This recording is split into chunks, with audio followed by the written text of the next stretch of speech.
Mi hijo me rogó que no fuera a su boda. ¿Por qué?, pregunté con la voz temblando. Él se burló.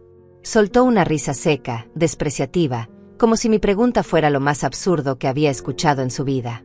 No quiero que la gente sepa que eres solo una empleada de limpieza. Me quedé congelada. El aire se volvió pesado, irrespirable. Miré a mi hijo Hugo, el niño que había crecido entre mis brazos, y no reconocí al hombre que tenía frente a mí. Sus ojos estaban vacíos de cualquier emoción. Fríos. Calculadores. Voy a decir que moriste, continuó con una tranquilidad aterradora. No intentes aparecer por allá. Sentí que el piso desaparecía bajo mis pies. Mi propio hijo acababa de matarme sin tocarme. Me borró de su vida con unas cuantas palabras pronunciadas con total indiferencia. No hubo gritos. No hubo violencia física. Solo ese tono helado que dolía más que cualquier golpe. Salí de su apartamento llorando. Mis piernas apenas me sostenían mientras bajaba las escaleras. Las lágrimas no me dejaban ver bien, pero seguí caminando. No sé cómo llegué a la parada del autobús. No sé cuánto tiempo estuve ahí sentada, temblando, con el corazón hecho pedazos. ¿Cómo había llegado hasta este punto? ¿En qué momento mi hijo había aprendido a sentir vergüenza de mí? Yo soy Clotilde. Tengo 69 años. Trabajé como empleada doméstica desde los 16. Limpié casas ajenas durante más de 50 años para que mi hijo pudiera estudiar. Para que tuviera lo que yo nunca tuve. Para que no pasara hambre como yo la pasé de niña. Y ahora ese mismo hijo me pedía que desapareciera. Que fingiera estar muerta. Que no existiera para él. Durante días no pude comer. No pude dormir. Me la pasaba sentada en mi pequeña casa, mirando las paredes desgastadas, preguntándome dónde había fallado como madre. Revisaba mentalmente cada momento de su infancia, buscando el error que había cometido. ¿Había sido demasiado blanda? ¿Demasiado permisiva? ¿Lo había malcriado sin darme cuenta? No encontraba respuestas. Solo encontraba más dolor. El día de la boda llegó como una amenaza. Me desperté temprano, aunque no había dormido realmente. Mi celular estaba en la mesita de noche, en silencio. Pensé que así sería todo el día. Que Hugo se casaría, inventaría su historia de la madre muerta, y yo me quedaría aquí, invisible, borrada de su vida. Pero entonces el teléfono comenzó a sonar. Una vez. 2 veces. 3 veces. Lo tomé con manos temblorosas y vi un número desconocido en la pantalla. «Señora Clotilde», preguntó una voz femenina joven y amable. «Soy Andrea, la novia de Hugo. Necesito hablar con usted urgentemente». Mi corazón dio un vuelco. ¿La novia? ¿Por qué me estaba llamando? Yo. Tartamudeé, sin saber qué decir. «Por favor, no cuelgue», suplicó ella. «Hay algo muy extraño pasando. Hugo me dijo que usted había fallecido hace 5 años, pero encontré documentos recientes con su nombre. Facturas de servicios, recibos. Todo indica que usted está viva». El aire volvió a faltarme. «Y no soy solo yo», continuó Andrea con urgencia. «Mis padres también quieren hablar con usted. Encontramos fotografías viejas, cartas. Hugo nos mintió, ¿verdad?». No pude responder. Las lágrimas comenzaron a rodar por mis mejillas mientras sostenía el teléfono contra mi oreja. «Señora Clotilde, por favor», insistió la muchacha. «Necesito saber la verdad. Hoy me caso con un hombre que aparentemente es capaz de inventar que su madre está muerta. Necesito entender por qué haría algo así». Tragué saliva con dificultad. «Porque se avergüenza de mí», susurré finalmente. «Porque soy pobre. Porque limpié casas toda mi vida. Porque no soy elegante ni educada. Porque no encajo en su nuevo mundo». Se hizo un silencio del otro lado de la línea. «Dios mío», murmuró Andrea. «Él le pidió que no viniera. Me pidió que desapareciera. Que me hiciera pasar por muerta». Escuché un sollozo ahogado. «Mis padres tienen que saber esto», dijo ella con voz quebrada. «Ellos están preguntando por usted». Vicente, mi padre, dijo que algo no cuadraba. Que había inconsistencias en la historia de Hugo. El teléfono no dejó de sonar durante las siguientes 2 horas. Andrea volvió a llamar 3 veces más. Luego llamó Vicente, el padre de la novia, con voz seria y formal. Después Silvia, la madre, con tono preocupado y gentil. Todos querían respuestas. Todos querían entender por qué Hugo había construido una mentira tan elaborada. Yo me quedé sentada en mi sala, aferrando el teléfono, sintiendo como todo el castillo de mentiras de mi hijo comenzaba a derrumbarse sin que yo tuviera que hacer nada. La verdad estaba saliendo a la luz por sí sola. Y yo no sabía si sentirme aliviada o aterrorizada por lo que vendría después. Porque conocía a Hugo. Conocía su orgullo. Conocía su necesidad de controlar todo, de mantener su imagen perfecta intacta. Y ahora esa imagen se estaba agrietando frente a todos los invitados de su boda. ¿Qué haría cuando se diera cuenta de que había sido descubierto? ¿Me culparía a mí? ¿Diría que yo había arruinado su día especial? Miré por la ventana de mi pequeña casa. El sol brillaba afuera, indiferente a mi dolor. Las calles estaban tranquilas. Los vecinos iban y venían con sus vidas normales. Y yo estaba aquí, atrapada en una pesadilla de la que no sabía cómo despertar. El teléfono volvió a sonar. Esta vez era un número que reconocí. El número de Hugo. Mi mano tembló sobre la pantalla. Por un momento pensé en no contestar, en dejarlo ir al buzón de voz, en seguir siendo invisible como él quería. Pero algo dentro de mí se reveló. Algo que había estado dormido durante años despertó de golpe. Contesté. ¿Qué hiciste?, rugió Hugo del otro lado. Su voz estaba cargada de furia apenas contenida. ¿Qué les dijiste a Andrea y a sus padres? Nada, respondí con calma. Yo no los busqué. Ellos me encontraron. Estás arruinando mi boda. Estás destruyendo todo. No, Hugo, dije con una serenidad que me sorprendió a mí misma. Tú estás destruyendo todo. Yo solo existo. Y parece que eso es suficiente para derrumbar todas tus mentiras. Colgué antes de que pudiera responder. Mis manos ya no temblaban. Mi corazón latía fuerte, pero no de miedo. Era otra cosa. Era algo que no había sentido en mucho tiempo. Era dignidad. Y en ese momento comprendí algo fundamental. Mi hijo podía intentar borrarme de su vida, podía inventar que yo había muerto, podía avergonzarse de mí todo lo que quisiera. Pero no podía cambiar la verdad. Y la verdad, tarde o temprano, siempre encuentra la forma de salir a la luz. Después de colgar el teléfono a Hugo, me quedé sentada en el sofá gastado de mi sala, mirando las paredes que conocía de memoria. Cada grieta, cada mancha de humedad, cada rincón de esta pequeña casa contaba la historia de mi vida. Una vida simple, honesta, llena de trabajo duro y sacrificios que ahora parecía no valer nada para la única persona que realmente importaba. Me levanté despacio, sintiendo el peso de mis 69 años en cada articulación, y caminé hacia mi habitación. Ahí, colgado detrás de la puerta, estaba el vestido que había comprado para la boda de Hugo. Un vestido sencillo color verde musgo que había encontrado en una tienda de segunda mano 3 meses atrás. Había pagado $15 por él, y aún así me había costado reunir ese dinero. Pasé mis dedos sobre la tela suave y recordé la ilusión con la que lo había llevado a casa, imaginando el momento en que vería a mi hijo casarse, en que conocería a su esposa, en que finalmente sería parte de su nueva vida. Qué ingenua había sido. Qué tonta al pensar que mi amor incondicional sería suficiente para mantenerme en su corazón. Abrí el cajón de mi cómoda vieja y saqué la caja de zapatos donde guardaba mis cosas importantes. Dentro estaba el regalo que había preparado para Hugo y Andrea. Un rosario que había pertenecido a mi madre, envuelto en papel de seda blanco.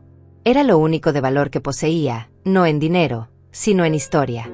Mi madre me lo había dado antes de morir, diciéndome que lo cuidara y lo pasara a la siguiente generación cuando llegara el momento apropiado. Yo había pensado que la boda de mi hijo era ese momento. Había imaginado entregárselo a la pareja, contarles la historia de cómo mi madre lo había usado durante 50 años de matrimonio, cómo había rezado con él en los momentos difíciles. Pero ahora ese rosario se quedaba conmigo, porque para Hugo yo no existía. Para él, yo estaba muerta y enterrada, y los muertos no dan regalos de bodas. Me senté en el borde de mi cama y dejé que los recuerdos me inundaran. Recordé el día en que nació Hugo, hace 28 años. Su padre nos había abandonado cuando yo tenía 3 meses de embarazo, dejándome sola con mis miedos y mi pobreza. Trabajaba limpiando casas hasta el 8º mes, arrastrando mi vientre abultado por escaleras y pisos mojados, aguantando los dolores de espalda porque no tenía opción. Cuando Hugo nació, pesó apenas 2 kilos 800 gramos.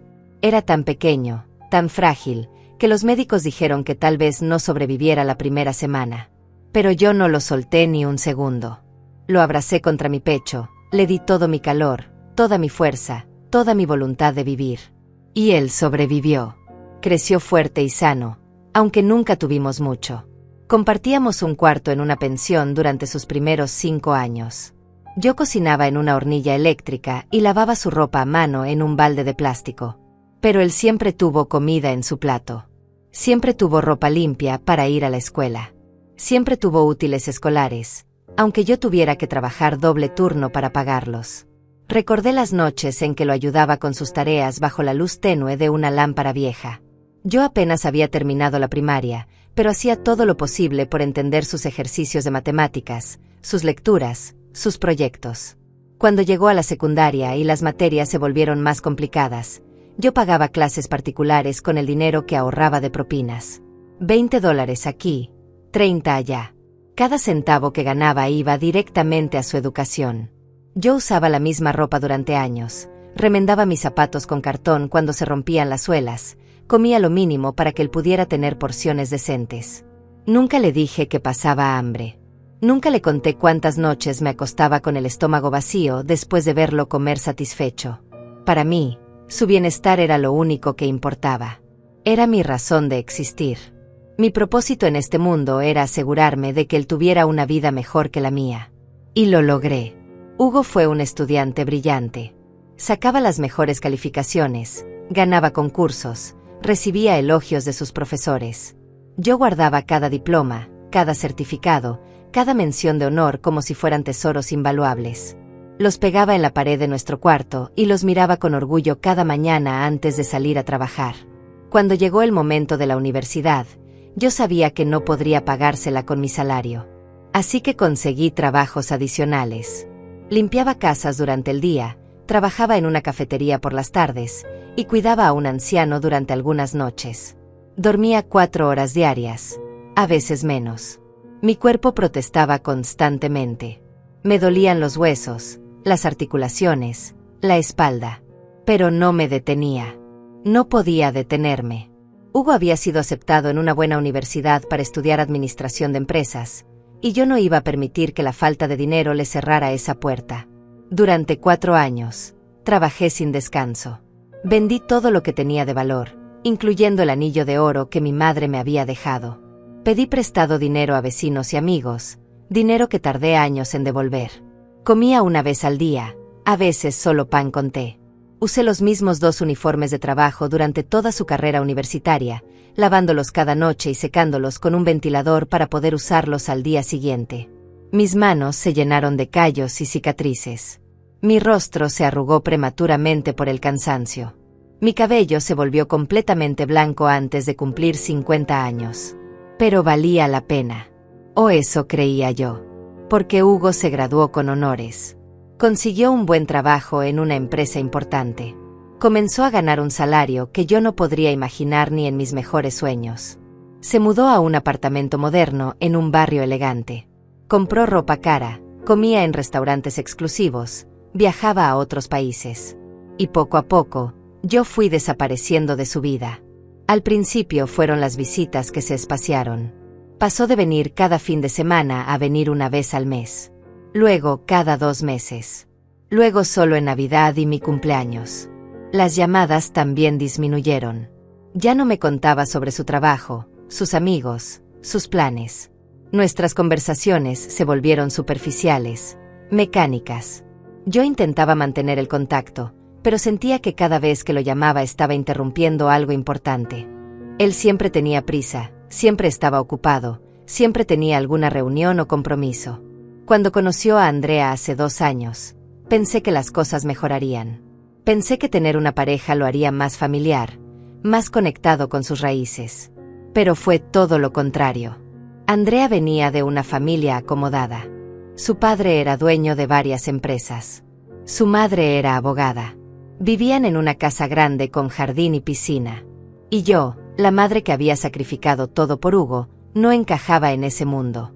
La primera vez que Hugo me habló de Andrea, noté algo extraño en su voz. No me invitó a conocerla. De hecho, cuando le pregunté si podría visitarlos algún día, él cambió el tema rápidamente.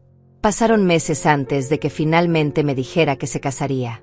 Y cuando lo hizo, no fue con alegría ni emoción. Fue casi como una obligación, como alguien que da una mala noticia que no puede evitar dar. Yo me emocioné de todas formas. Comencé a planear inmediatamente. Pensé en qué podría regalarles, qué podría hacer para ayudar con los preparativos. Ofrecí cocinar algo para la recepción, quizás hacer postres o preparar algún plato tradicional. Hugo rechazó todas mis ofertas con frases vagas y evasivas. Decía que ya tenían todo contratado, que no era necesario, que mejor me quedara tranquila. Pero yo insistí. Quería ser parte de este momento importante. Quería que mi hijo supiera que seguía ahí para él, que siempre estaría ahí sin importar qué. Fue entonces cuando vino a mi casa aquella tarde terrible. Entró sin sonreír, se sentó en el sofá con una postura rígida, distante. Ni siquiera aceptó el café que le ofrecí. Y entonces soltó la bomba. Me dijo que no fuera a su boda. Me dijo que se avergonzaba de mí. Me dijo que inventaría que yo estaba muerta para no tener que explicar mi existencia a sus nuevos conocidos. Cada palabra salió de su boca con una frialdad que me heló la sangre. No había dolor en su voz. No había conflicto interno. Solo una decisión tomada y ejecutada con eficiencia, como si estuviera cerrando un contrato de negocios desventajoso. Me quedé sin palabras. Mi cerebro se negaba a procesar lo que estaba escuchando. Este era mi hijo. Mi bebé. El niño al que había dedicado cada segundo de mi existencia. Y ahora me estaba diciendo que yo no era suficiente para estar en su vida. Que mi pobreza, mi falta de educación, mi trabajo humilde eran motivos de vergüenza. Intenté hablar, intenté preguntarle cómo había llegado a sentir esto, pero mi voz no salía. Solo pude mirarlo con lágrimas rodando por mis mejillas mientras él se levantaba del sofá, aliviado de haber terminado con esa conversación incómoda. Salió de mi casa sin mirar atrás, dejándome sola con mi dolor y mi incredulidad. Esa noche lloré hasta quedarme sin lágrimas. Me pregunté qué había hecho mal, dónde había fallado, cómo había criado a un hombre capaz de negar a su propia madre. Pero no encontraba respuestas. Solo encontraba más preguntas y más dolor. Los días después de aquella conversación terrible con Hugo pasaron como una niebla espesa que no me dejaba ver con claridad. Me levantaba cada mañana sin ganas de enfrentar el mundo, pero la vida no se detiene por el dolor de nadie, y yo tenía que seguir adelante aunque mi corazón estuviera destrozado. Seguía yendo a mis trabajos de limpieza, seguía cocinando mi comida sencilla, seguía lavando mi ropa en la pequeña lavadora que había comprado de segunda mano hace 10 años. Mi rutina era mi salvavidas, lo único que me mantenía funcionando cuando todo lo demás parecía no tener sentido.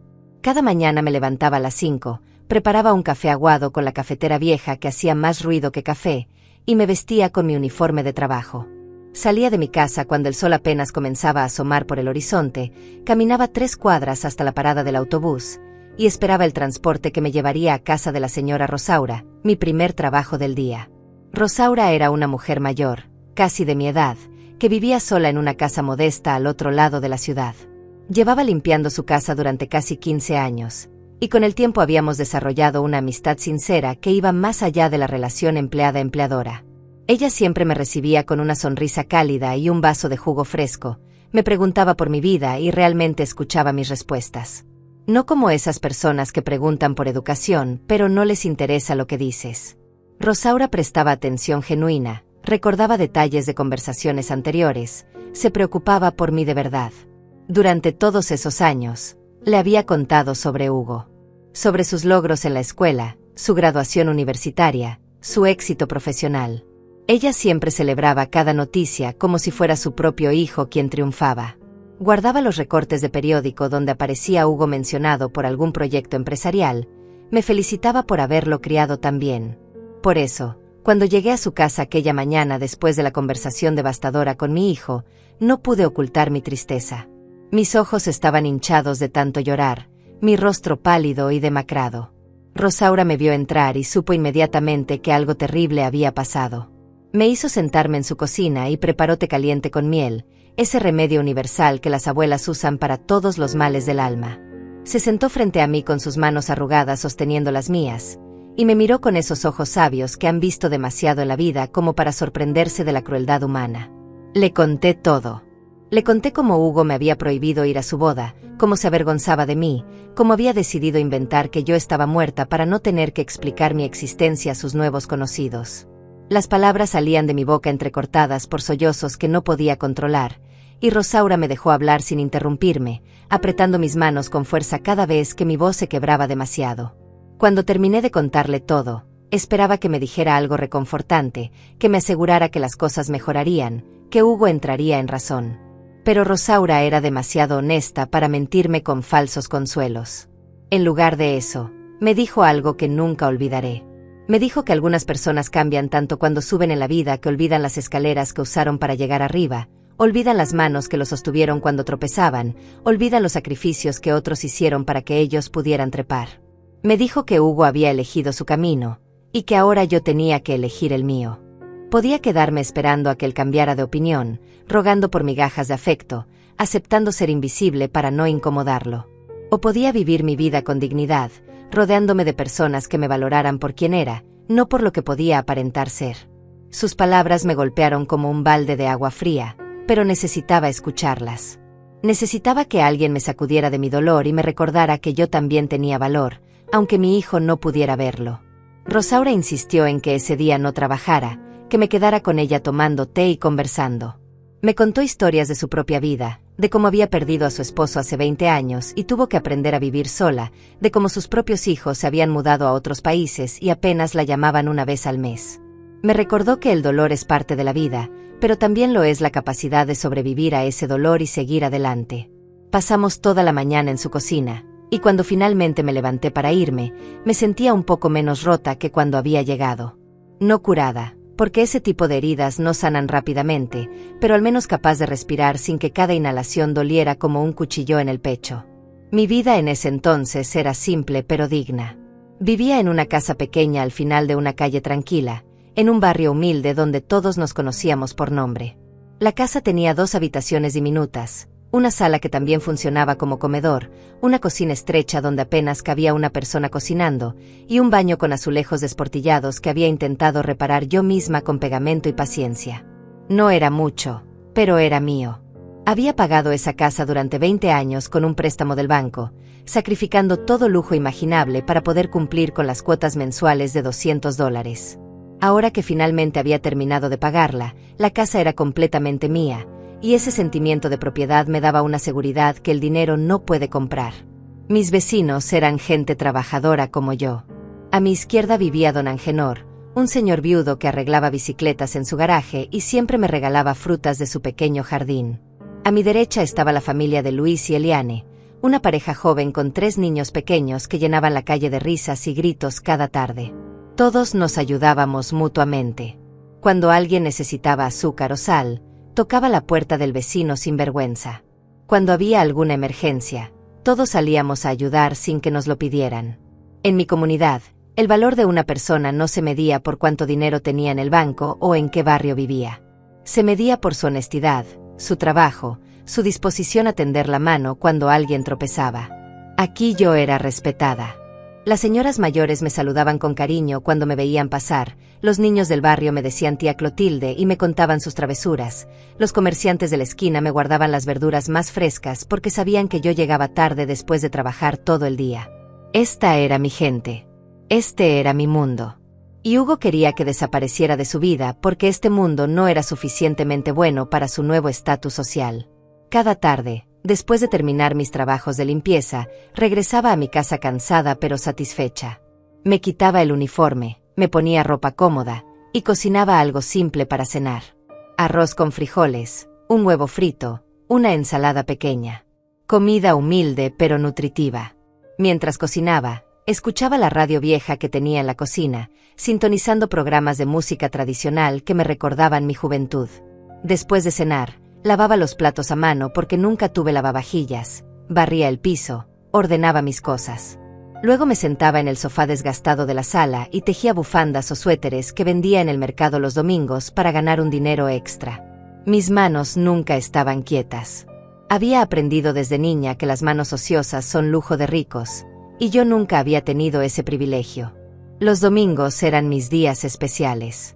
No trabajaba limpiando casas, así que podía dedicarme a otras cosas. Por las mañanas iba a la iglesia pequeña de mi barrio, donde me sentaba siempre en la misma banca del fondo y rezaba por mi hijo a pesar de todo. Pedía que encontrara paz, que recordara sus raíces, que algún día valorara lo que había recibido.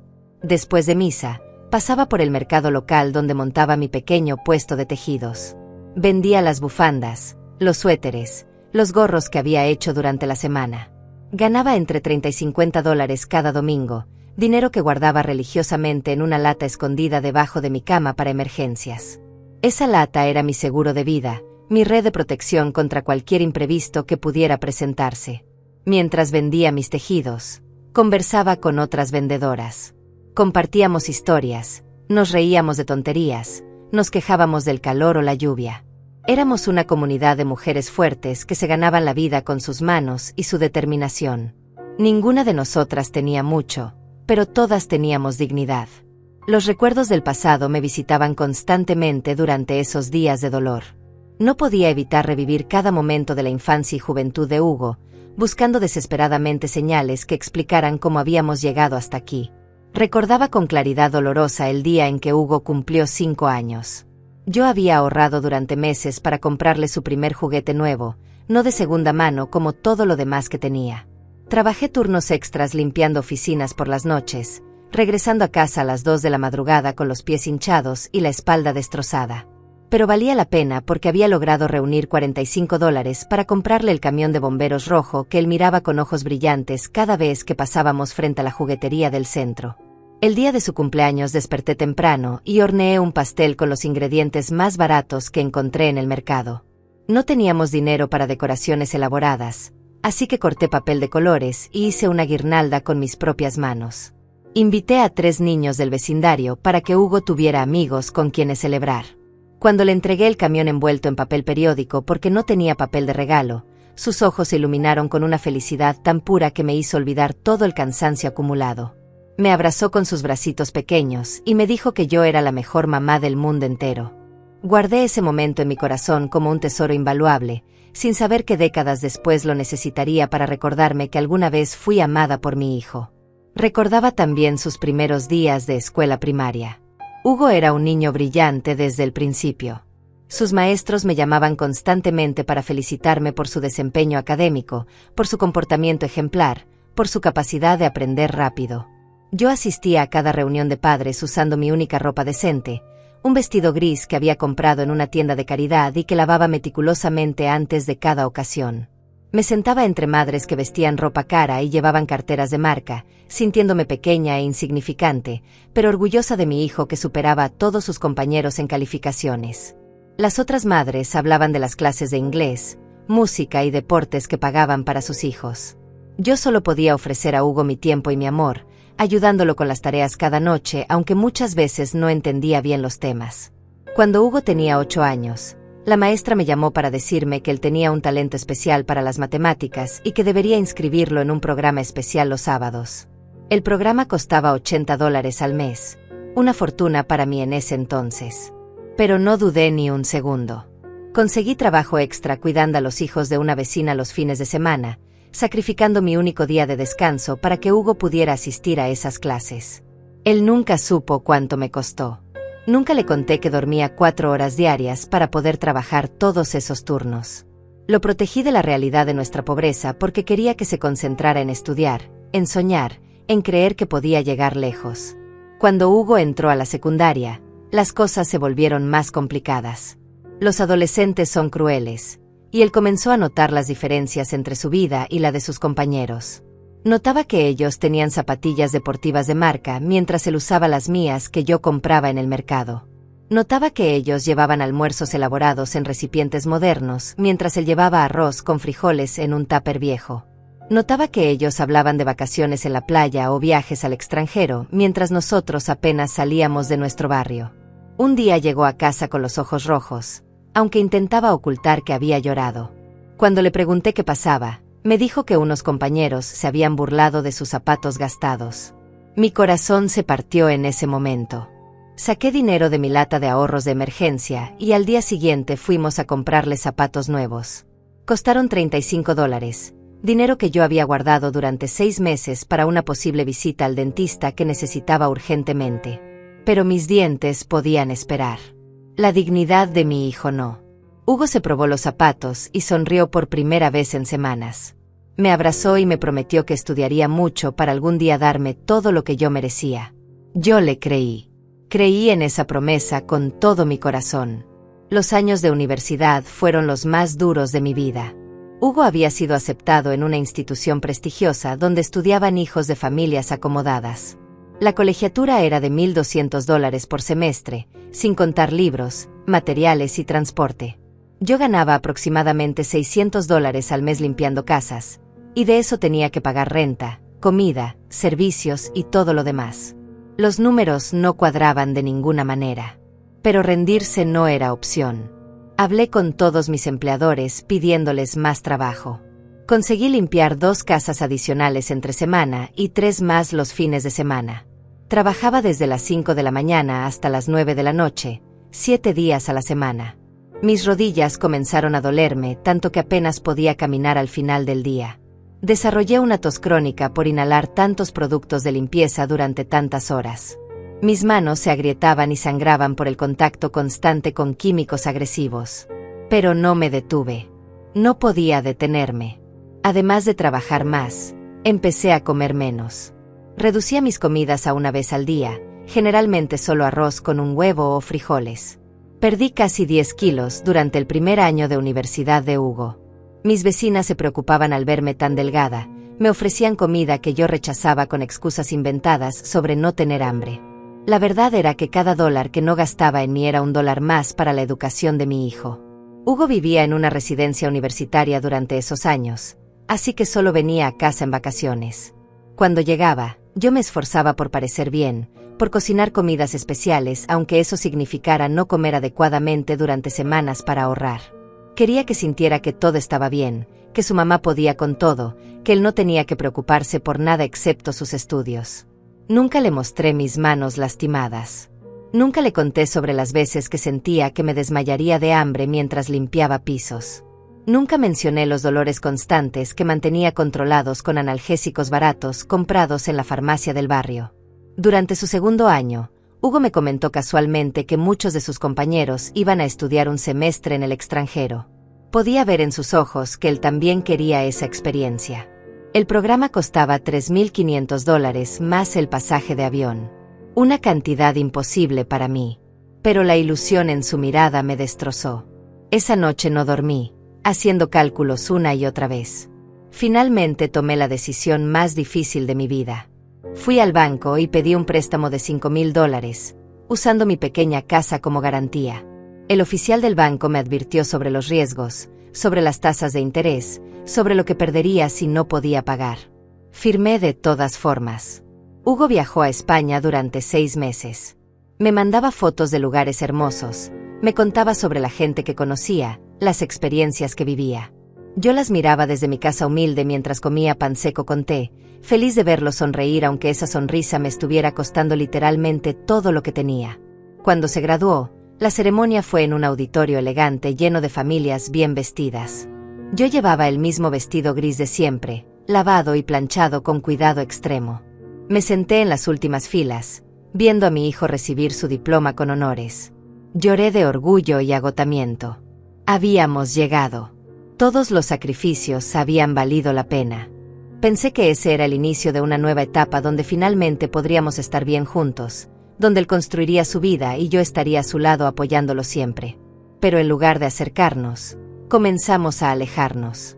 Hugo consiguió trabajo en una empresa importante y su mundo cambió completamente. Empezó a frecuentar lugares elegantes, a vestir trajes caros, a relacionarse con gente de dinero. Y yo me convertí en un recuerdo incómodo de un pasado que él quería olvidar. La distancia entre Hugo y yo creció tan gradualmente que casi no me di cuenta de cuándo exactamente dejé de ser su madre para convertirme en una obligación incómoda que prefería evitar. Las llamadas telefónicas que antes eran semanales se espaciaron a mensuales, luego a cada 2 meses, hasta que prácticamente desaparecieron por completo. Cuando yo lo llamaba, sus respuestas eran cada vez más cortas, más frías, más llenas de excusas sobre reuniones importantes o compromisos ineludibles.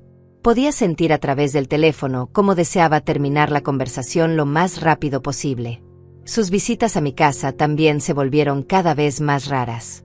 Al principio venía una vez al mes, luego cada 3 meses, hasta que finalmente solo aparecía Navidad y mi cumpleaños, y esas visitas duraban apenas 30 minutos antes de inventar alguna urgencia que lo obligaba a irse. Cuando llegaba, ya no se sentaba cómodamente en el sofá viejo como antes. Se quedaba de pie cerca de la puerta, como si estar dentro de mi casa lo contaminara de alguna manera. Ya no comía nada de lo que yo cocinaba con tanto cariño para su llegada. Decía que había comido antes o que tenía el estómago delicado. La verdad era que mi comida humilde ya no era suficientemente buena para su paladar refinado que se había acostumbrado a restaurantes caros. Recuerdo con claridad dolorosa el día en que todo cambió definitivamente. Hugo había conseguido un ascenso importante en su trabajo y lo invitaron a una cena con los ejecutivos de la empresa. Me llamó para contarme la noticia y yo, emocionada, le pregunté si podría acompañarlo. El silencio que siguió fue tan largo y pesado que por un momento pensé que la llamada se había cortado. Finalmente, con voz tensa, me dijo que esas cenas eran solo para empleados y que no se permitían acompañantes familiares.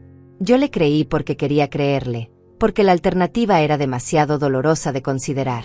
Pero semanas después me enteré por una publicación en las redes sociales que otros empleados se habían llevado a sus madres, esposas o parejas a esa cena.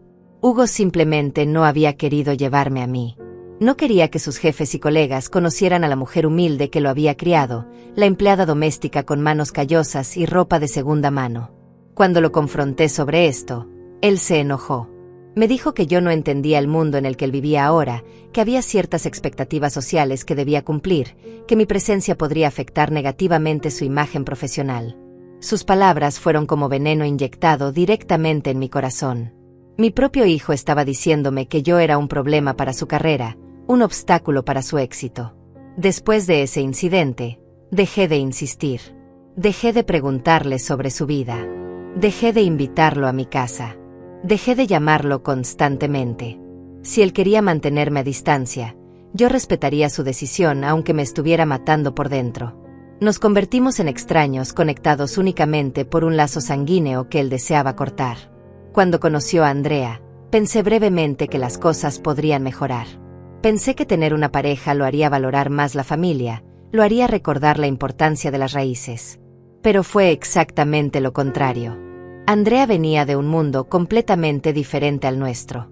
Su familia tenía dinero, propiedades, negocios exitosos. Vivían en una mansión con personal de servicio, viajaban constantemente al extranjero, asistían a eventos sociales exclusivos. Y yo, con mi casita humilde y mi trabajo de limpieza, era la antítesis de todo lo que esa familia representaba. Hugo nunca me presentó formalmente a Andrea. Nunca organizó una cena para que nos conociéramos. Nunca me invitó a su apartamento cuando ella estaba allí. La mantuve como un secreto vergonzoso, algo que debía ocultar para preservar su nueva imagen de hombre exitoso sin pasado problemático.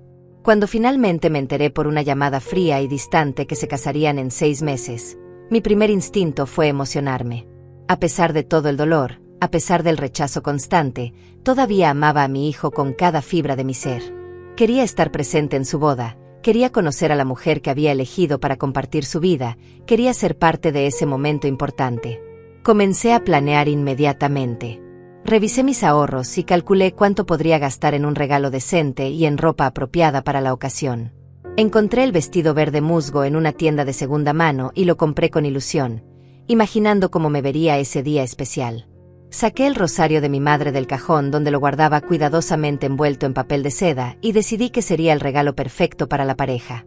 Un objeto con historia, con significado, con bendiciones acumuladas de décadas de oraciones. Pero Hugo tenía otros planes. Vino a mi casa aquella tarde con una expresión que yo conocía bien, esa mezcla de determinación y molestia que ponía cuando debía hacer algo desagradable pero necesario. Se sentó en mi sofá con rigidez, rechazando mi ofrecimiento de café o agua, y fue directo al punto. Me dijo que no fuera a su boda. Cuando le pregunté por qué con voz temblorosa, se burló de mí como si mi pregunta fuera ridícula. Me dijo con total frialdad que no quería que sus invitados supieran que su madre era solo una empleada de limpieza. Dijo la palabra solo con tanto desprecio que me hizo sentir más pequeña de lo que ya me sentía. Intenté razonar con él. Le recordé todo lo que habíamos pasado juntos, todos los sacrificios que había hecho para que él pudiera llegar donde estaba. Le dije que no necesitaba sentarse en la mesa principal ni llamar la atención, que podría quedarme en un rincón discretamente solo para verlo feliz. Pero él sacudió la cabeza con impaciencia. Me dijo que ya había decidido qué decirle a Andrea y a su familia. Les diría que yo había muerto hace 5 años de una enfermedad. Así no habría preguntas incómodas, no habría explicaciones vergonzosas, no habría riesgo de que alguien descubriera la verdad sobre sus humildes orígenes. Me quedé paralizada escuchando cómo mi hijo planeaba borrarme de su vida de la manera más definitiva posible. No solo me estaba rechazando, me estaba matando simbólicamente para su conveniencia social. Las lágrimas comenzaron a rodar por mis mejillas sin que pudiera controlarlas. Hugo las vio y no mostró ni una pizca de compasión. Solo molestia por mi reacción emocional. Se levantó del sofá dispuesto a irse, pero antes de salir por la puerta me miró una última vez y dijo con voz amenazante que no intentara aparecer en la boda. Que si me atrevía a presentarme allí, él me haría echar de seguridad y nunca más volvería a dirigirme la palabra. Con esas palabras devastadoras, salió de mi casa dejándome sola con mi dolor insoportable. Esa noche no pude dormir. Me quedé sentada en la oscuridad de mi sala, abrazando el vestido verde musgo que había comprado con tanta ilusión, sintiendo como mi mundo se derrumbaba completamente. Mi hijo no solo me había rechazado, me había asesinado. Me había borrado de su historia como si nunca hubiera existido. Como si todos esos años de sacrificio, de amor incondicional, de trabajo hasta el agotamiento, no significaran absolutamente nada. Me pregunté una y otra vez qué había hecho mal. ¿En qué momento había fallado tan terriblemente como madre para criar a un hombre capaz de tanta crueldad? Revisé mentalmente cada decisión que había tomado, cada palabra que había dicho, cada ejemplo que había dado. Pero no encontraba el error. Solo encontraba recuerdos de amor, de entrega, de dedicación absoluta. Y eso hacía todo aún más doloroso, porque significaba que el problema no era lo que yo había hecho o dejado de hacer. El problema era simplemente que Hugo había cambiado tanto, se había alejado tanto de sus raíces, que ya no podía ver el valor en lo simple, en lo humilde, en lo auténtico. Había vendido su alma por una vida de apariencias, y el precio de esa venta era su propia madre. Los días que siguieron a esa conversación devastadora fueron los más oscuros de mi vida. Me levanté de la cama cada mañana por pura inercia, porque mi cuerpo había aprendido durante 69 años a seguir adelante sin importar el dolor. Pero mi alma estaba destrozada en pedazos tan pequeños que dudaba poder reconstruirla alguna vez. Seguí yendo a mis trabajos de limpieza porque necesitaba el dinero para sobrevivir, pero lo hacía como un autómata sin conciencia real de lo que estaba haciendo. Mis manos limpiaban pisos y ventanas por memoria muscular mientras mi mente repetía una y otra vez las palabras crueles de Hugo. Solo una empleada de limpieza. Voy a decir que moriste. No intentes aparecer por allá. Cada frase era un látigo que golpeaba mi corazón constantemente, sin descanso, sin misericordia. Rosaura notó inmediatamente que algo terrible había pasado. Me veía llegar a su casa cada mañana con los ojos hinchados de llorar toda la noche, con el rostro demacrado por la falta de sueño y apetito. Intentó hablar conmigo varias veces, pero yo no podía articular las palabras sin desmoronarme completamente. Finalmente, después de una semana de verme sufrir en silencio, ella me sentó en su cocina y se negó a dejarme ir hasta que le contara todo. Le conté entre sollozos cómo Hugo me había prohibido asistir a su boda, cómo había decidido fingir mi muerte para no tener que admitir mi existencia frente a su nueva familia. Rosaura escuchó en silencio, sosteniendo mis manos entre las suyas mientras las lágrimas rodaban por mi rostro sin control. Cuando terminé de hablar, esperaba que me dijera que todo estaría bien, que Hugo entraría en razón, que el amor de madre e hijo era más fuerte que cualquier vergüenza social. Pero Rosaura era demasiado sabia y honesta para darme falsas esperanzas. En lugar de eso, me miró directo a los ojos y me dijo algo que inicialmente no quise escuchar pero que necesitaba desesperadamente oír. Me dijo que había llegado el momento de soltar, de dejar de vivir para un hijo que claramente ya no me quería en su vida. Me dijo que yo había cumplido mi trabajo como madre dándole educación, valores y oportunidades, pero que ahora él había elegido su camino y yo tenía que elegir el mío. Que podía seguir rogando por migajas de afecto y aceptación, destruyéndome en el proceso, o podía empezar a vivir para mí misma por primera vez en décadas. Sus palabras fueron duras, pero cargadas de un amor genuino que mi propio hijo ya no era capaz de darme. Esa conversación con Rosaura plantó una semilla en mi interior. Una semilla pequeña de algo que no había sentido en mucho tiempo y que tardé varios días en reconocer como dignidad. Comencé a preguntarme por qué estaba permitiendo que el rechazo de Hugo definiera mi valor como persona. ¿Por qué había aceptado tan fácilmente su veredicto de que yo no era suficientemente buena para estar en su vida? Durante toda mi existencia había medido mi éxito como mujer únicamente a través del éxito de mi hijo. Cuando él sacaba buenas calificaciones, yo me sentía valiosa. Cuando se graduó con honores, yo me sentía orgullosa de mí misma. Cuando consiguió un buen trabajo, yo sentía que mi vida había tenido propósito. Pero ahora que él me rechazaba, me sentía completamente vacía y sin valor. Y eso estaba mal. Profundamente mal. Porque mi valor como ser humano no dependía de lo que Hugo pensara de mí. No dependía de si me incluía en su vida o me borraba de ella. Mi valor venía de quién era yo, de lo que había hecho, de cómo había vivido. Y yo había vivido con honestidad, con trabajo duro, con amor incondicional. Había sido una buena madre aunque mi hijo no pudiera verlo. Había sido una buena persona aunque el mundo no me lo reconociera. Decidí entonces hacer algo radical para mí. Decidí continuar con mi vida sin Hugo. No de manera vengativa ni llena de resentimiento, sino simplemente aceptando la realidad de que él había elegido un camino que no me incluía y yo necesitaba encontrar mi propio camino también. Guardé el vestido verde musgo en el fondo del armario, junto con todas las ilusiones que había construido sobre la boda. Guardé el rosario de mi madre de vuelta en su caja, decidiendo que lo conservaría para mí o para alguien que realmente lo apreciara. Me prometí a mí misma que no volvería a llamar a Hugo, que no volvería a rogar por su atención, que no volvería a aceptar las migajas de afecto que me lanzaba cuando se sentía culpable. Me concentré en mi rutina diaria con una conciencia renovada. Cuando limpiaba las casas de mis empleadores, lo hacía con orgullo en lugar de vergüenza.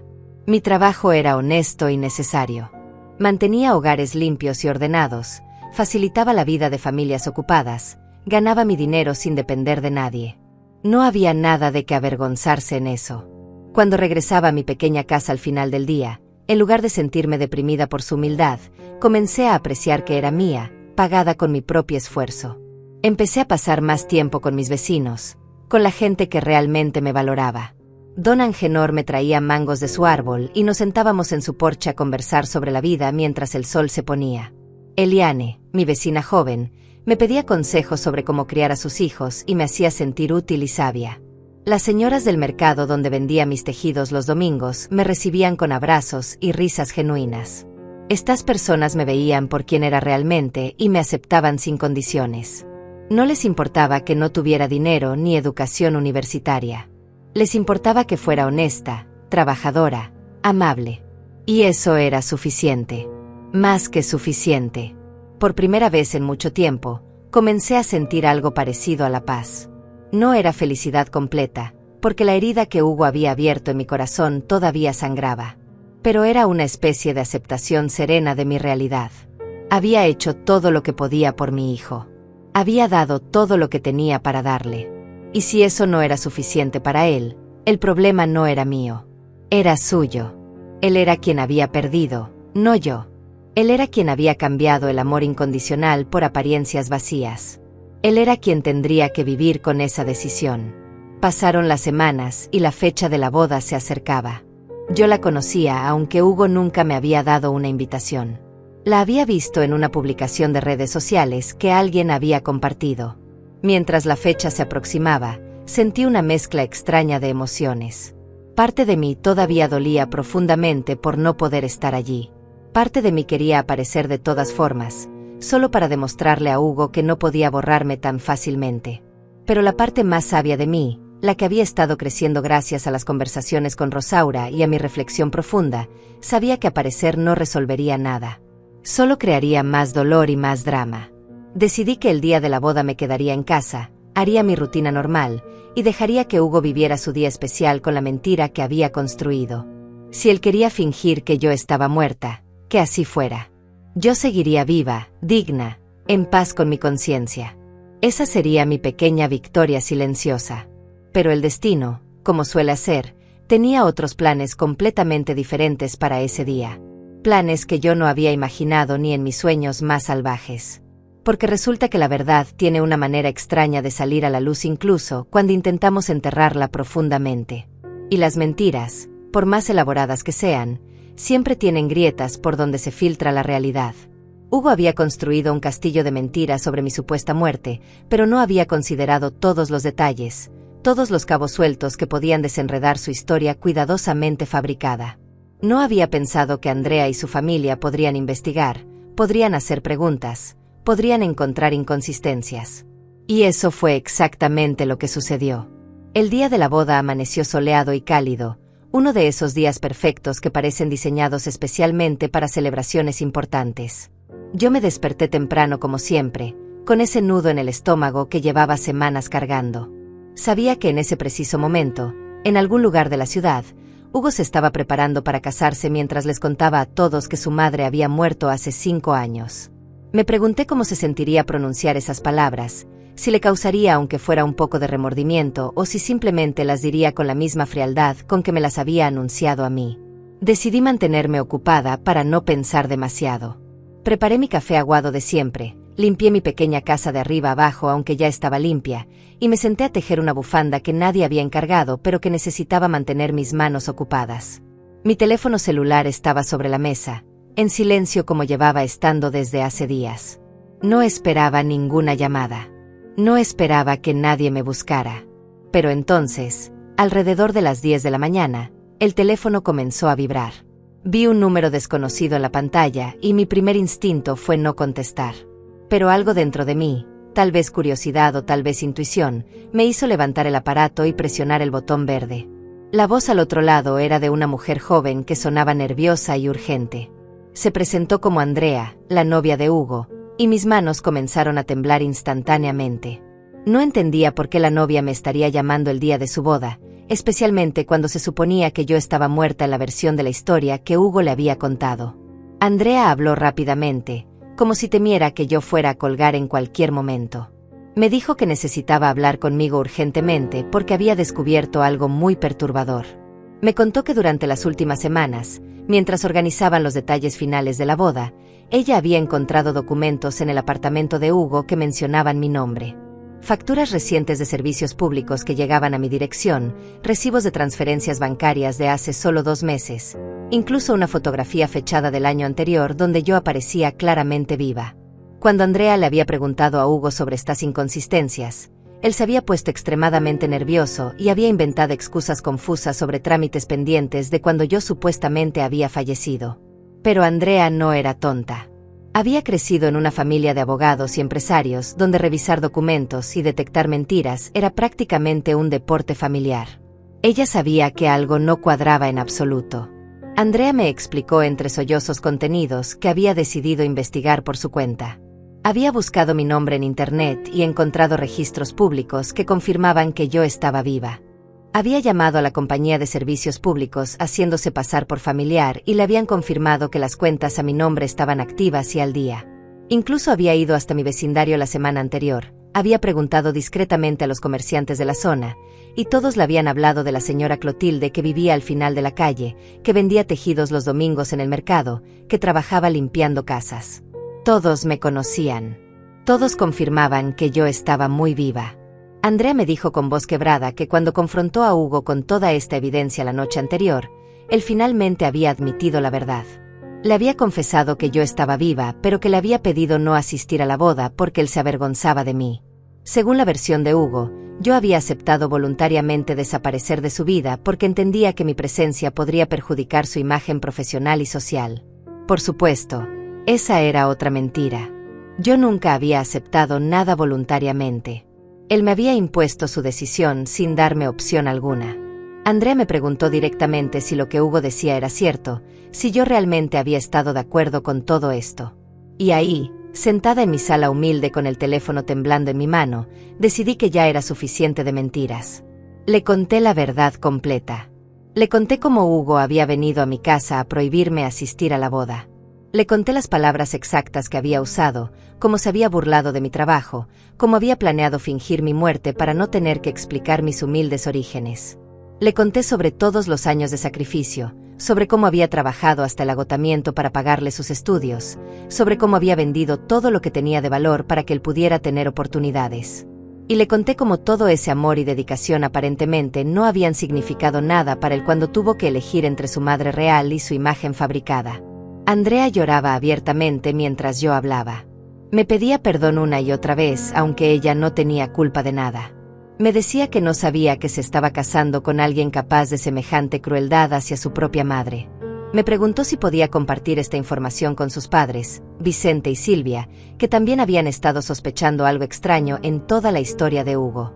Le dije que sí, que ya estaba cansada de mentiras y secretos.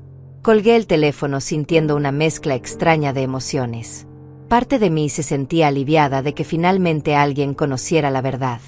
Parte de mí se sentía aterrorizada de las consecuencias que esto podría traer. Pero una parte cada vez más grande de mí se sentía libre, como si un peso enorme se hubiera levantado de mis hombros. Durante semanas había cargado con el secreto vergonzoso de que mi propio hijo me había rechazado.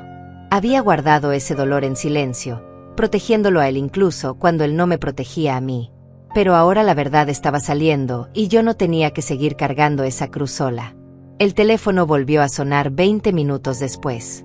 Esta vez era Vicente, el padre de Andrea. Su voz era seria y formal, la voz de un hombre acostumbrado a tratar con situaciones complicadas en el mundo de los negocios. Me hizo varias preguntas específicas, verificando detalles, confirmando fechas. No era hostil, pero tampoco era cálido. Simplemente buscaba hechos para tomar decisiones informadas. Le respondí todas sus preguntas con honestidad absoluta. No intenté hacer quedar mal a Hugo más de lo que sus propias acciones ya lo hacían. Solo relaté los hechos tal como habían sucedido. Vicente escuchó todo sin interrumpir y al final me dijo algo que me sorprendió. Me dijo que él venía de orígenes humildes también, que su padre había sido obrero en una fábrica y su madre vendedora en un mercado. Que él había logrado construir su imperio empresarial precisamente porque sus padres se habían sacrificado por él, igual que yo me había sacrificado por Hugo. Y que jamás se le había ocurrido avergonzarse de ellos o fingir que no existían. Me dijo que lo que Hugo había hecho era imperdonable en su opinión, y que necesitaba hablar seriamente con su hija sobre si realmente quería casarse con alguien capaz de negar a su propia madre. Cuando colgué esa llamada, me di cuenta de que algo muy grande estaba sucediendo. Algo que yo no había planeado ni buscado, pero que estaba desarrollándose por sí solo. La verdad estaba saliendo a la luz como agua filtrándose por las grietas de un dique mal construido. Y una vez que comenzaba a fluir, no había forma de detenerla. Mi teléfono siguió sonando durante toda la mañana. Silvia, la madre de Andrea, me llamó con voz dulce y maternal. Me dijo que sentía profundamente lo que había pasado y que ninguna madre merecía ser tratada así. Me preguntó si necesitaba algo, si estaba bien, si tenía con quién hablar. Su compasión genuina me hizo llorar de nuevo, pero esta vez no eran lágrimas de dolor sino de algo más complejo. Era el llanto de alguien que finalmente estaba siendo visto, validado, reconocido como ser humano con valor. Mientras todo esto sucedía, yo sabía que en algún lugar de la ciudad la ceremonia de boda estaba programada para comenzar en pocas horas. Me pregunté qué estaría pasando en ese momento. Si Andrea le habría contado a Hugo sobre nuestras conversaciones. Si Vicente le habría dado un ultimátum. Si la boda seguiría adelante o si toda la verdad explotaría públicamente. Una parte de mí, la parte que todavía amaba a mi hijo a pesar de todo, esperaba que encontraran una forma de resolver esto discretamente. Pero otra parte, la parte que había sido humillada y rechazada, que había sido borrada y declarada muerta, esa parte quería que Hugo enfrentara las consecuencias de sus mentiras. Quería que sintiera aunque fuera una fracción del dolor que había causado. No por venganza, sino por justicia. Porque las acciones tienen consecuencias. Y mentir sobre la muerte de tu propia madre para impresionar a gente superficial debería tener consecuencias serias. Las horas pasaron lentamente mientras yo permanecía en mi casa, incapaz de concentrarme en nada excepto en imaginar qué estaría sucediendo en el lugar donde se celebraría la boda. Mi teléfono había dejado de sonar después de las conversaciones con Andrea, Vicente y Silvia, y ese silencio era casi más inquietante que las llamadas constantes de la mañana. Me preparé un té de manzanilla para calmar los nervios, pero mis manos temblaban tanto que derramé la mitad mientras intentaba verterlo en la taza. Me senté en el sofá gastado de mi sala y miré el reloj de pared que había comprado en el mercado hace 20 años. Eran las 2 de la tarde. La ceremonia estaba programada para las 4. Me pregunté si Andrea habría tomado una decisión sobre si seguir adelante con la boda o cancelarla. Me pregunté si Hugo estaría desesperado intentando controlar el daño de sus mentiras expuestas. Me pregunté si en ese momento me odiaba por haber dicho la verdad o si finalmente entendía la magnitud de lo que había hecho. Probablemente me odiaba. Hugo siempre había sido alguien que culpaba a otros por las consecuencias de sus propias acciones cuando las cosas no salían como planeaba. Alrededor de las 3 de la tarde, mi teléfono volvió a sonar. Esta vez era un número que no reconocía, pero que resultó ser de Silvia otra vez, llamando desde un teléfono diferente.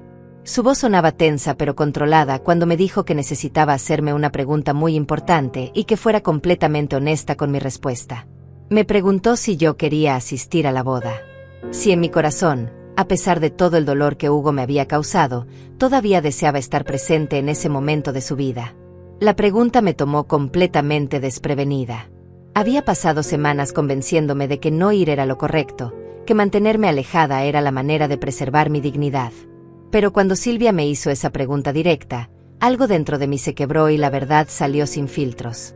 Le dije que sí, que por supuesto que quería estar allí, que era mi único hijo y que a pesar de todo el rechazo y la crueldad, una parte de mí todavía anhelaba verlo casarse, que había soñado con ese día durante años, imaginando que sería un momento feliz que compartiríamos juntos, que duele profundamente ser excluida del momento más importante en la vida de la persona por quien sacrificaste todo.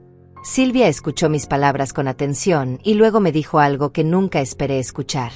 Me dijo que ella y Vicente habían hablado extensamente con Andrea durante las últimas horas, que los tres habían llegado a la conclusión de que la boda seguiría adelante porque ya todo estaba pagado, los invitados estaban llegando, y cancelar a último momento sería un caos logístico imposible.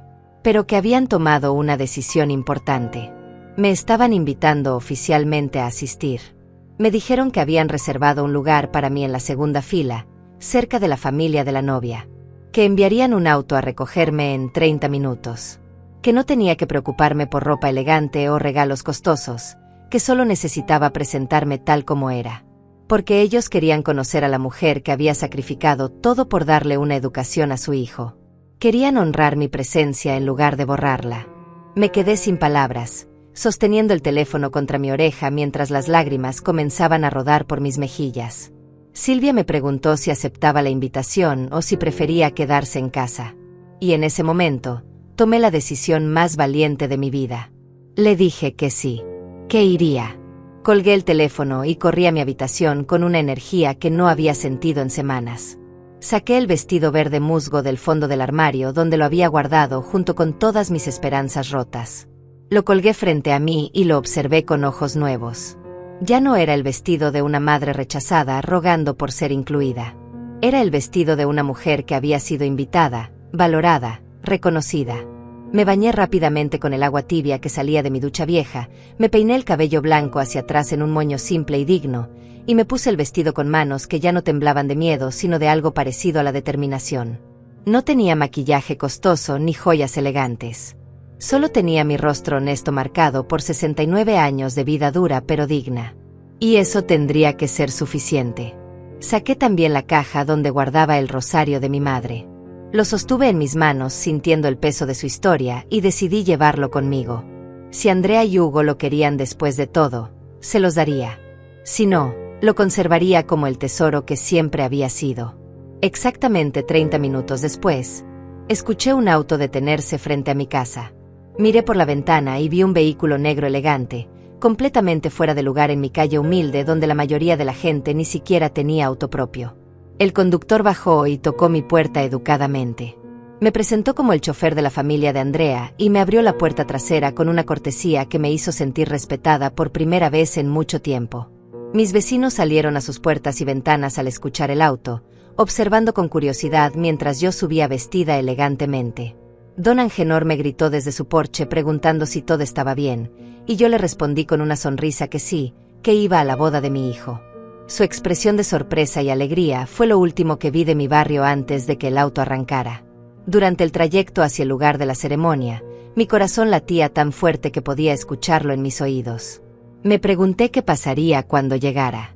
¿Cómo reaccionaría Hugo al verme allí después de haberme prohibido explícitamente asistir? Si habría una escena. Si me echaría de todas formas. Si este acto de valentía terminaría siendo solo otra humillación pública más dolorosa que la privada. El auto se detuvo frente a un salón de eventos elegante con jardines impecables y decoraciones florales que probablemente costaban más que mi renta de un año completo. El chofer me abrió la puerta y me ayudó a bajar con gentileza. Había invitados llegando, mujeres con vestidos caros y hombres en trajes perfectamente cortados. Yo me sentí completamente fuera de lugar con mi vestido de segunda mano y mis zapatos viejos. Pero entonces vi a Silvia esperándome en la entrada. Se acercó rápidamente, me tomó de las manos con calidez genuina, y me dijo que me veía hermosa. Me dijo que lo que llevaba puesto no importaba, que lo que importaba era mi presencia, mi historia, mi dignidad. Me presentó a varios familiares suyos que me saludaron con respeto y amabilidad. Vicente también se acercó, me dio un abrazo breve pero significativo, y me dijo que era un honor conocer finalmente a la mujer que había hecho posible el éxito profesional de Hugo con sus sacrificios. Sus palabras me hicieron llorar nuevamente, pero esta vez eran lágrimas de gratitud por ser finalmente vista y valorada. Silvia me guió hacia el interior del salón, donde ya estaban sentados muchos invitados. La decoración era impresionante, con flores blancas por todas partes, luces tenues que creaban un ambiente romántico, y mesas elegantemente preparadas. Me llevó hasta la segunda fila como había prometido y me indicó mi asiento.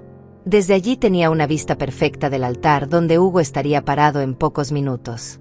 Me senté con la espalda recta, las manos sobre mi regazo sosteniendo el rosario de mi madre, y esperé. Los murmullos de los invitados llenaban el aire. Podía escuchar fragmentos de conversaciones sobre lo hermoso que era todo, sobre cuánto habría costado el evento, sobre lo perfecta que parecía ser esta unión entre dos familias exitosas.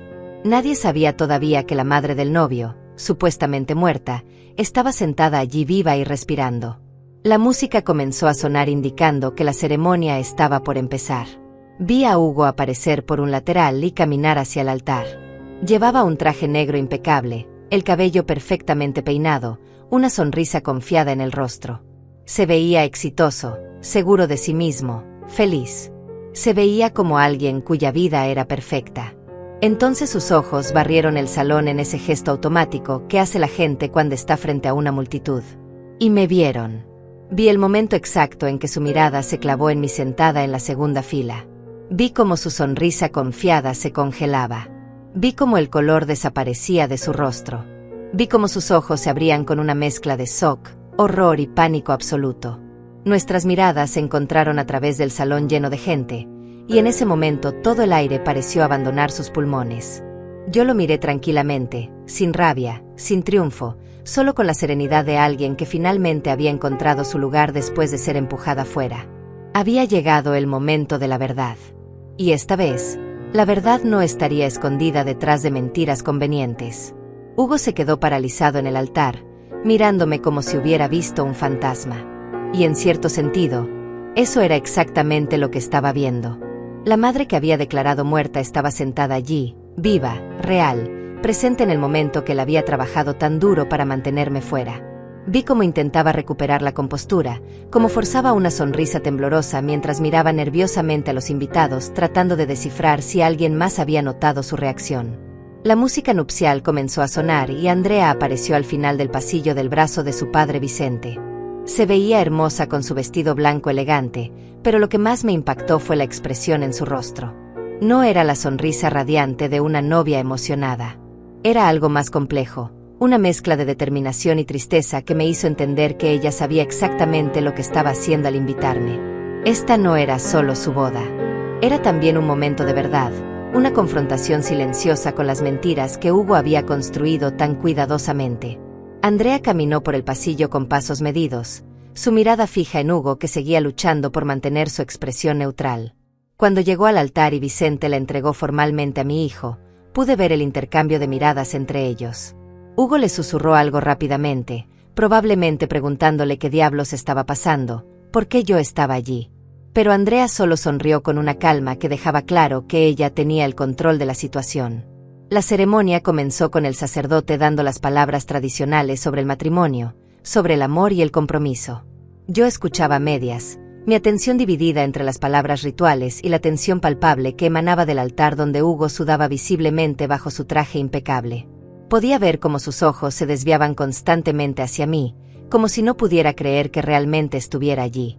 Los invitados seguían la ceremonia sin saber nada del drama que se desarrollaba bajo la superficie. Para ellos, todo era perfecto. Una boda elegante entre dos personas exitosas de buenas familias. No sabían que el novio había inventado la muerte de su madre para evitar la vergüenza de admitir sus humildes orígenes. Cuando llegó el momento de los votos, Andrea tomó el micrófono con manos firmes. En lugar de recitar los votos tradicionales que probablemente habían preparado, comenzó a hablar desde el corazón. Dijo que el matrimonio se basaba en la honestidad, en la transparencia, en mostrarle a tu pareja no solo tus éxitos, sino también tus luchas y tus raíces.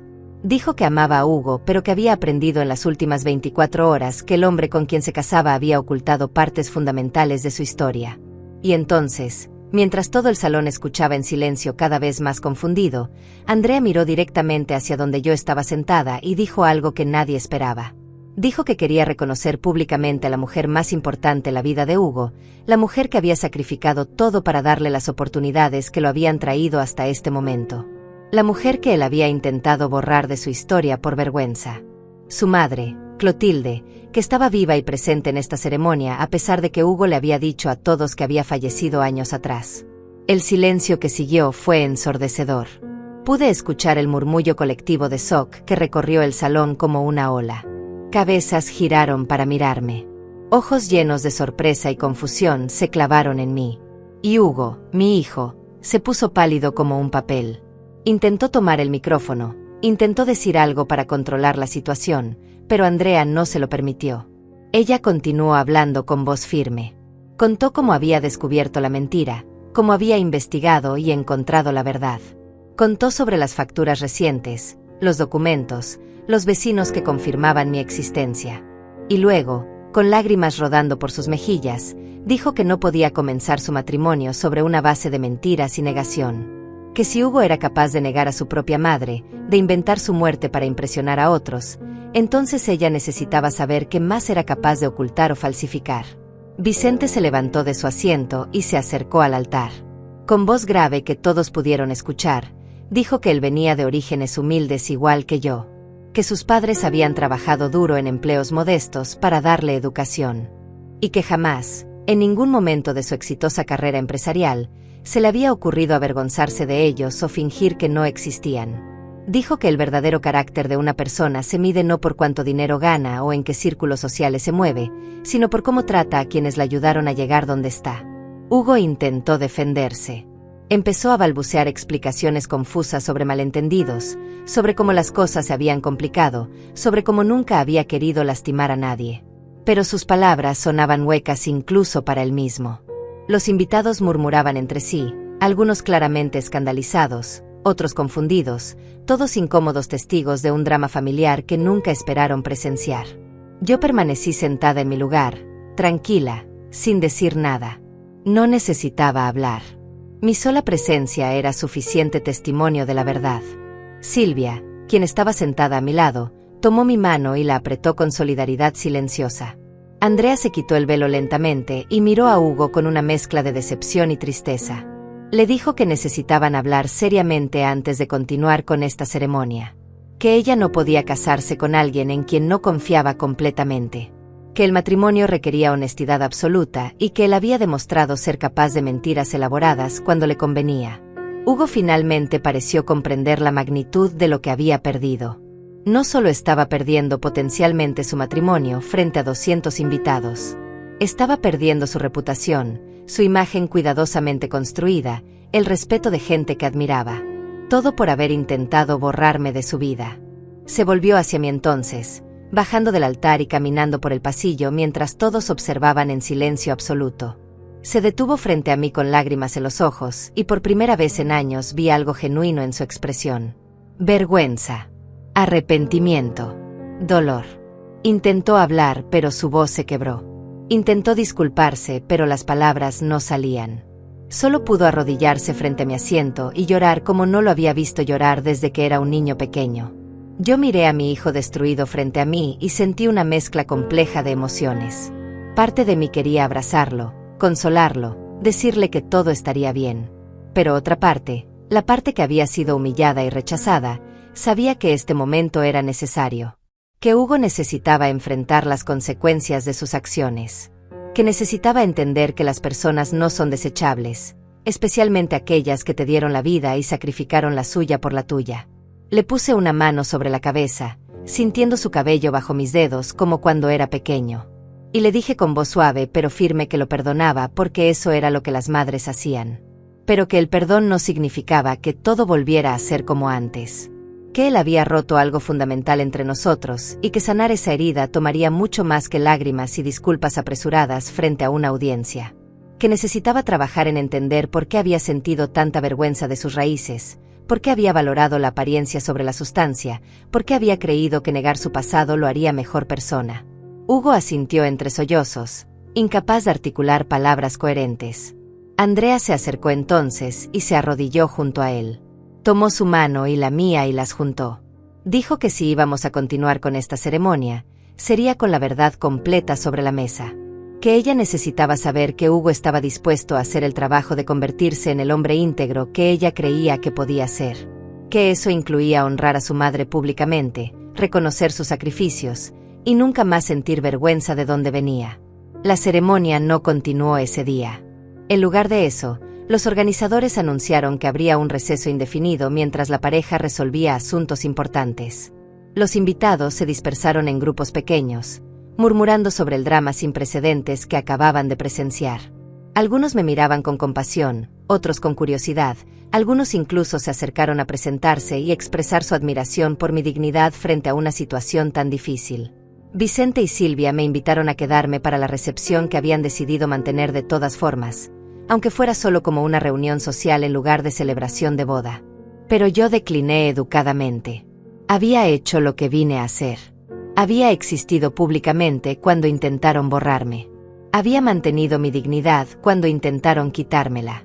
Y ahora necesitaba regresar a mi vida, a mi pequeña casa, a mi mundo simple donde la gente me valoraba por quien era. Silvia insistió en que el mismo auto me llevara de regreso y me abrazó con afecto genuino antes de que me fuera. Durante el trayecto de vuelta a mi barrio, miré por la ventana del auto elegante viendo pasar la ciudad. Pensé en todo lo que había sucedido en las últimas semanas. En el dolor profundo del rechazo inicial. En la tentación de desaparecer silenciosamente como Hugo quería. En la decisión de mantener mi dignidad. En cómo la verdad había encontrado su camino a la luz sin que yo tuviera que forzarla. Y me di cuenta de algo fundamental. Yo no había buscado venganza. No había planeado arruinar la boda de Hugo. Simplemente había dicho la verdad cuando me la preguntaron y había aceptado existir públicamente cuando me invitaron. Eso era todo. Y eso había sido suficiente para desenmascarar todas las mentiras. Cuando el auto se detuvo frente a mi casa humilde, bajé sintiendo una paz que no había sentido en mucho tiempo. Mis vecinos salieron nuevamente a saludarme, curiosos por saber cómo había sido la boda. Les sonreí y les dije que había sido interesante, que les contaría los detalles mañana. Entré a mi casa, me quité el vestido verde musgo y lo colgué cuidadosamente. Ya no era un símbolo de esperanzas rotas. Era un recordatorio de mi fortaleza. Me preparé un té de manzanilla y me senté en mi sofá gastado. Miré alrededor de mi pequeña sala con sus paredes desgastadas y sus muebles viejos. Y por primera vez en mucho tiempo, me sentí completamente en paz con mi vida. Porque había aprendido algo invaluable. Mi valor no dependía de si Hugo me aceptaba o me rechazaba. No dependía de si encajaba en su mundo elegante o si era suficientemente presentable para sus amigos ricos. Mi valor venía de quién era yo. De cómo había vivido. De los sacrificios que había hecho con amor. De la dignidad que había mantenido incluso cuando intentaron quitármela. Hugo podría aprender de esto o no. Podría crecer como persona o seguir siendo superficial. Eso ya no era mi responsabilidad. Yo había cumplido mi papel como madre. Ahora él tenía que encontrar su propio camino. Y yo tenía que vivir mi vida rodeada de gente que me valoraba genuinamente. Tomé un sorbo de té y sonreí. No precisé gritar. La verdad gritó por mí.